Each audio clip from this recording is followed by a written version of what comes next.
What's going on, guys? So we are still in this 2020 GMC Denali HD 2500 3/4 ton truck with the 6.6 liter Duramax diesel engine.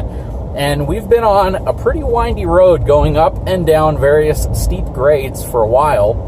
And I'm going to tell you a few things about what I feel as I drive this truck. First of all, if you're looking for a half-ton ride, you're not going to get it in any 3/4 ton, 1 ton, or higher truck. It's just not going to be there. What you will get is something that might be a little closer to a half-ton. You'll get a ride that will feel more comfortable and less jarring than 3/4 ton trucks that you may have driven in 5, 10, 15 years ago. They've done a great job of tuning the suspension for that. Another thing that you'll notice about this truck is its handling, I think, is improved over previous models as well. It has a nice tamed feel, and again, the handling characteristics of this truck are pretty excellent considering it's a 3/4 ton truck. From a power output perspective, they've done a great job. I mean, the truck just does not feel as if it lacks any power at all. It doesn't feel as if you need more power, you need better acceleration. The engine exhaust brake, as we mentioned earlier, performs really great. It slows the truck down to roughly 35 miles an hour, even on a 10% grade. The power output that you're getting in these new diesel trucks is simply amazing. And we're really going to be able to test that out when we get into some of the heavier towing setups where they have their 3500s with a fifth wheel in the back, or maybe even some 3/4 tons with a fifth wheel in the back. And we'll be able to give you a little bit better impression of what it's like to tow heavier weights. Right now, again, we don't have any trailer hooked up to the truck. It's just me and Tim. And if you didn't watch the last video, you'll know Tim has his own YouTube channel. What channel is that again? Pickup Truck Plus SUV Talk. Yep, so he is actually joining me on this little adventure in this rant drive. So what I've heard from Tim, too, is he enjoys doing video rants. So this is a perfect environment for us. We might be careful. If you and I get ranting here a little bit, we may you may have to sit back, pop a top, and enjoy 30 minutes of us going crazy. Yeah, exactly, guys. It's been a fun trip because so far I'm working with another YouTuber here. He has a great channel. He talks all about trucks, all about the lifestyle, and quite frankly, we're kind of tossing feedback off of each other. We're driving it, we're giving our own impressions. We have a little bit of a different perspective on different things, but for the most part, you know, we're agreeing on most of the dynamics behind the wheel of this thing. It's simply a great time to be a truck owner and a truck purchaser. If you want to go find a truck, the only thing that's going to pinch you is the price, because these trucks are going up in price. You're not finding highly equipped trucks for that $50,000 price point that you might have been able to find them 10 years ago. They're all jumped up well into the high 70s, even the low 80s. And aside from that, if you take the price aspect out of it, they're all really good trucks now, you know?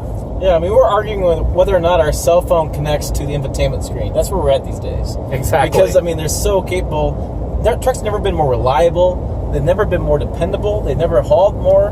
They've never had a better interior. Never comfortable. I remember back, that was about 4 years ago, I had a choice between a truck and a minivan. And it wasn't a hard choice. I know you got the minivan, but do you wish you got the truck? Always got the truck. There's more you can do with it. There's more, I mean, you have the bed space now.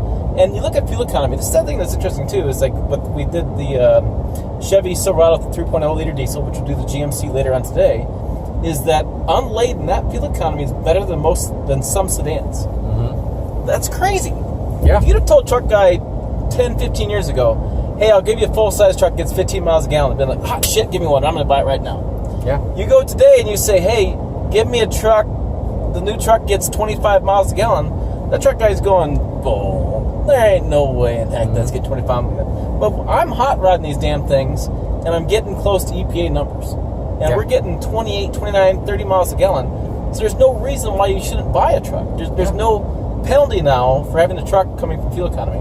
And even though prices have gotten so high, which they have, incentives have never been really better either. That's true. I mean, cash in the hood is insane. If you're paying 70 or 80 grand for a truck, then you're doing it wrong. Because you should be able to get most of these trucks upwards of 8 to 12 grand off, depending on the time of year, the dealership, and you know the various incentives and negotiation that you can do to get that price down. A lot of times you can drive off the lot now and be right side up versus driving off the lot 2 years ago and being upside down the whole length of your load? Oh, I'll tell you, brother, a diesel truck nowadays, if you get into a new diesel truck, it's hard to be upside down on that truck. As long as you aren't a hotshot driver, if you're putting 100,000 miles, a year on your truck, yeah, your truck's going to depreciate. It's not going to be worth squat after the first year. But if you're the average driver and you're putting 10 to 20,000 miles a year on your truck, after 3 or 4 years, you probably will have equity in a diesel truck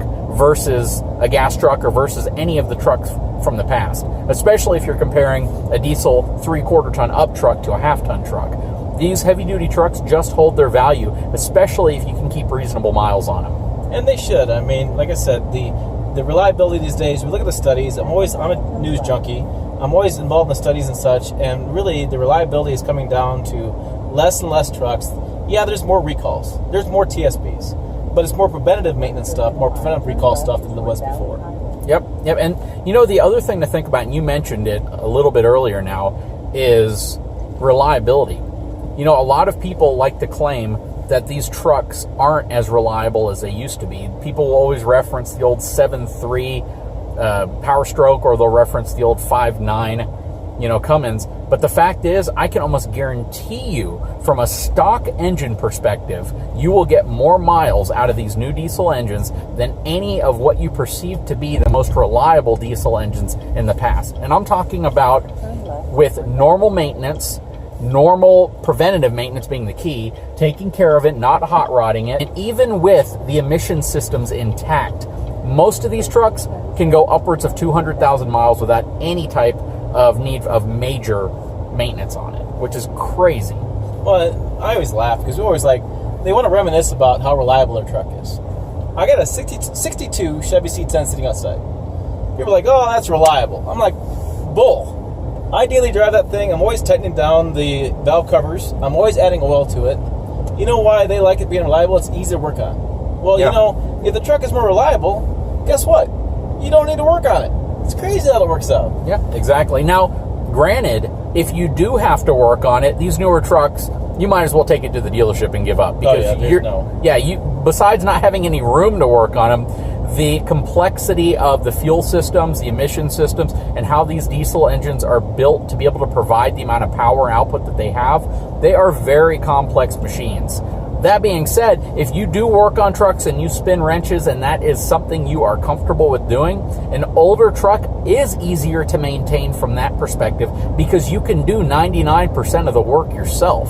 You can go to an AutoZone and buy an old carburetor or buy an old even fuel injection system off of an early or late 90s model truck all day long and essentially just bolt the thing on. On these new trucks, don't even try to do any major repairs on these. It just wouldn't even make sense. Yeah, it's expensive to fix something goes wrong, but it is more reliable. So, you have this whole pro-con thing going on. No, you're absolutely right. And there are some aspects to technology that will negatively impact a newer vehicle. For instance, when you look at the infotainment system, you look at the computers that control most of the vehicles, it is a computer. It's going to have semiconductors, it's going to have microprocessors, it's going to have a lot of equipment that you would normally see in a computer. And because of that, any one diode, if it burns up or goes bad, it could give you some type of major issue. When you didn't have those computer systems in the past, you didn't have to worry about a lot of that stuff.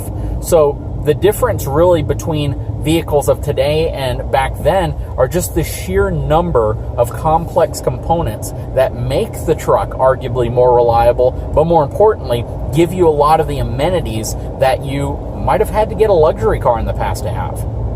I think another point you brought up a little bit earlier, and something you need to explain more, is when DF became a situation in 06, 07, the first 7, 8, 9 model years of diesel engines were not anywhere near as capable as pre-DEF. So if you're an average truck guy and you hold your truck on for 8, 9, 10 years, this is the first time you've been shopping since DEF became a thing. So the systems today have matched and surpassed the pre-DEF engine. So you don't worry about that a little bit. So that's not a big issue. DEF fluid, yeah, is it kind of a pain in the ass? Keep thinking about it. Yeah, you got to carry. Be careful. Somebody's going to say you said fluid twice. Oh, I know. idea. But you know, yeah, it's kind of a pain, but it's you just get used to it. Yeah. It's not that big of a deal. And your trucks will tell you, they give you warnings, they let you know when to get more. I mean, but there is a lot of conversation I have with people that they haven't been in the truck market for years. They've had their old truck for so long. They want to buy a new one. They're concerned about the performance of the diesels. There was the case early on where the diesels weren't as powerful as they were pre-DF, but that's not the case with these. Yeah, not anymore. So, of course, you can take a truck that's equipped with all the emission systems, the EGR systems, the DEF system, the SER, and you have the ability to remove all of that to get a tremendous amount of power once the engine's tuned.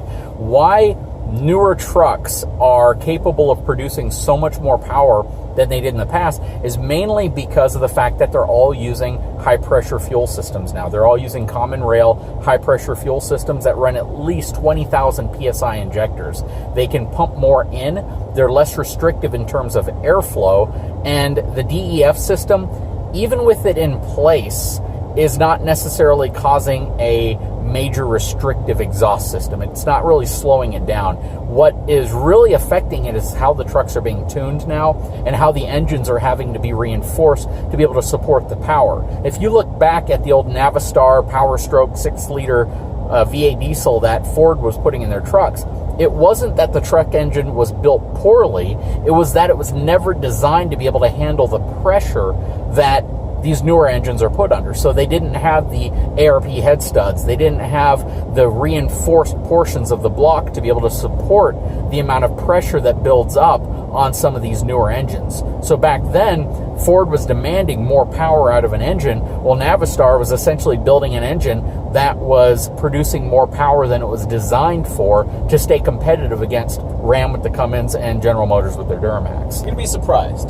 If you come to drive one of these new trucks, you haven't been in diesel lately, you'll be surprised by many things. The power, you'll be surprised how much offline when you're towing. How quiet they are. I mean, we're sitting here talking in a cabin, and think about this cabin's got triple sealed doors, we have a big firewall, we can't hear the diesel. Yeah, sounds like a normal gas engine. Yeah, there's no turbo diesel whistle, there's nothing going on. Yeah. You know, love that or hate that. Some people hate that part of that, but that's the case. You don't have all the negative things about diesels. They'll the smell. I don't smell it in the cabin. I don't hear it.